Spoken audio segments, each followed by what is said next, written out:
से जयपुर के गणपति प्लाजा में हुई रेड में निजी लॉकर्स भी खंगाले जा रहे हैं। आयकर विभाग की अन्वेषण शाखा जांच में जुटी हुई है। टीम अब करीब 350 लॉकर धारकों के केवाईसी दस्तावेजों की जांच करेगी। तो गणपति प्लाजा में लॉकरों में जो तलाशी अभियान है वो एक बड़ा रूप ले रहा है।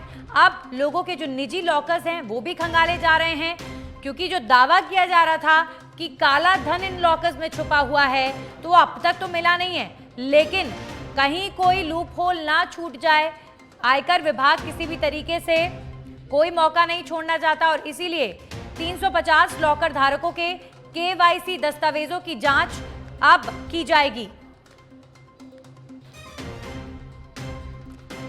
तो गणपति प्लाजा में अब लॉकर्स की जो निजी लॉकर्स हैं लोगों के, उनकी भी तलाशी ली जा रही है। और इसी बीच बड़ी खबर, राजस्थान में ईडी का एक्शन, कई जगह कार्रवाई। एक्शन में अहम जानकारियां मिली हैं। छापेमारी में ईडी ने जब्त किए 24 लाख रुपए नगद। ईडी के हाथ कई अहम दस्तावेज भी लगे हैं। पेपर लीक से जुड़े हुए कई अहम दस्तावेज ईडी के हाथ लगे हैं। ईडी लगातार पेपर लीक मामले को लेकर राजस्थान में एक्शन मोड में है। कई जगहों पर छापेमार कार्रवाई ईडी की तरफ से की गई और इसी बीच जानकारी आ रही है कि ईडी के हाथ 24 लाख रुपए लगे हैं।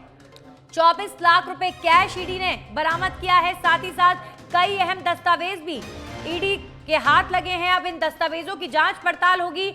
ये पूरी एक चेन है। राजस्थान में जिस तरीके से केंद्रीय एजेंसियां लगातार कार्रवाई कर रही हैं, पेपर लीक मामलों को लेकर ये कार्रवाई हो रही है और एक के बाद एक बड़ी कार्रवाई, चाहे ईडी की टीम हो चाहे इनकम टैक्स हो, इनके द्वारा की जा रही है।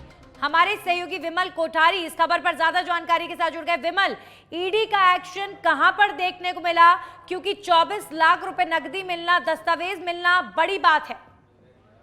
देखिए, ईडी का जो एक्शन है वो शुक्रवार को शुरू हुआ था और शनिवार को ये एक्शन खत्म भी हो गया।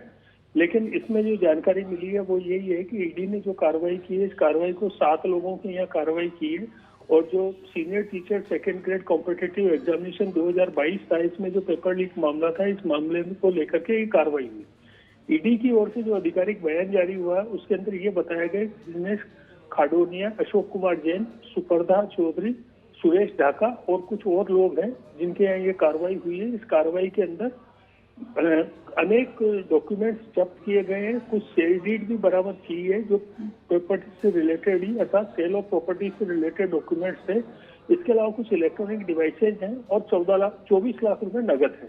इन सबको ईडी सीज कर चुकी है। ईडी ने जो कार्रवाई शुक्रवार को शुरू की थी, ये कार्रवाई एक एफआईआर दर्ज हुई थी राजस्थान पुलिस की तरफ से, जिसमें आईपीसी की धाराओं के अंदर भूपेंद्र सारण और अन्य को इसमें आरोपी बनाया था।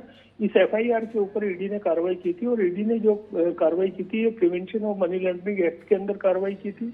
इस कार्रवाई में ईडी अब तक बाबूलाल कटारा, अनिल कुमार मीणा अर्थात शेर सिंह मीणा को और भूपेंद्र सारण को, इनको गिरफ्तार भी कर चुका है। इसमें जानकारी अपडेट ये देना चाहूंगा कि ईडी अब तक इस मामले में 5 जून 2023 को 15 ठिकानों पर सर्च कर चुकी है और ईडी ने इस मामले में 3,11,93,597 रुपए 88 पैसे, मैं फिगर दोबारा रिपीट करना चाहूंगा, 3,11,93,597 रुपए 88 पैसे की संपत्तियां, मूवेबल और इनमूवेबल अर्थात चल और अचल संपत्तियों। बिल्कुल विमल, कुल मिलाकर ईडी का जो एक्शन है वो लगातार अब एक के बाद एक परतें खोल रहा है और जो पेपर लीक जिस तरीके से इसमें लोग इन्वॉल्व रहे, किया गया, उम्मीद है कि ईडी की इस कार्रवाई के बाद कई और भी खुलासे होंगे। शुक्रिया आपका तमाम जानकारियों